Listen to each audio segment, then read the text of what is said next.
Assalamualaikum warahmatullahi wabarakatuh. Waalaikumsalam warahmatullahi wabarakatuh. Nahmaduhu wa nusalli wa nusallim ala rasulillahil karim. Alhamdulillah, segala puji bagi Allah Subhanahu wa taala atas karunia nikmat sehat, nikmat iman dan Islam, sehingga kembali subuh ini Allah mudahkan, Allah gerakkan dan hati kita untuk melaksanakan salah satu perintahnya, yakni salat subuh secara berjamaah. Salawat dan salam sama-sama kita serukan kepada baginda yang mulia Muhammad sallallahu alaihi wasallam, kepada ahli keluarga dan sahabat-sahabatnya. Semoga di awal akhir kita semua mendapatkan syafaat dari beliau. Amin ya rabbal alamin. Kita akan mendengarkan kisah daripada, yakni kisah pertanyaan Nabi SAW kepada para sahabat mengenai dua jenis manusia. Yakni kisah pertanyaan Nabi SAW kepada para sahabat mengenai dua jenis manusia. Pada suatu hari, Nabi SAW duduk dengan para sahabat pada rumah. Kemudian lewatlah seorang ke hadapan mereka. Lalu Nabi SAW bertanya kepada kami, bagaimanakah pendapat kalian tentang orang itu? Kami menjawab, ya Rasulullah, ia keturunan bangsawan. Demi Allah, jika ia melamar seorang wanita, tentulah badannya tidak akan ditolak. Jika ia mengusulkan sesuatu, tentu akan disetujui oleh yang lain.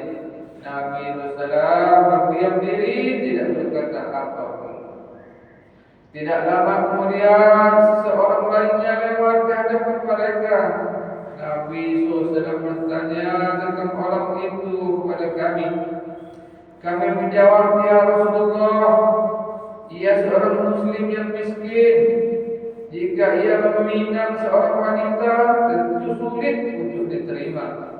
Jika ia mengusulkan sesuatu, maka akan ditolak. Jika ia berbicara, tidak ada orang yang akan mendengarnya. Sabda Nabi SAW, orang hasbi yang kedua itu lebih baik daripada orang yang pertama. Walaupun dunia dipenuhi oleh orang yang pertama tadi, maka satu orang ini lebih baik daripada mereka semua. Allah Subhanahu wa taala tidak memandang seseorang dari segi keduniaannya. Seseorang muslim miskin yang hina dan dipandang rendah oleh orang lain dan tidak memiliki keduniaan sedikit pun, jika ia berkata-kata maka tidak akan diperhatikan. Namun dalam pandangan Allah Subhanahu wa taala, ia lebih dekat kepadanya daripada ratusan bangsawan terhormat yang dimuliakan oleh orang banyak. Memiliki keduniaan yang lebih dari cukup, yang jika ia berkata-kata pasti akan diperhatikan orang-orang, tetapi dalam pandangan Allah Subhanahu wa taala, ia tidak memiliki kelebihan apapun.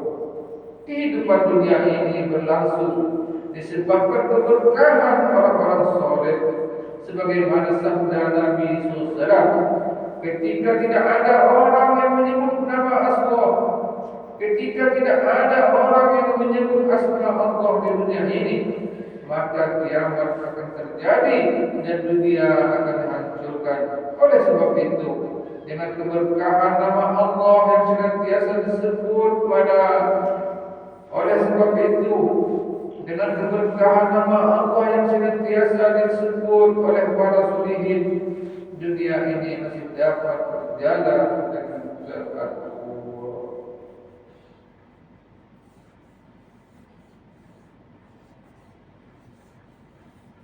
Alhamdulillah, hadirin, kisah pertanyaan Nabi SAW kepada para sahabat semoga menjadi ibrah pelajaran bagi kita bahwa nikmat Allah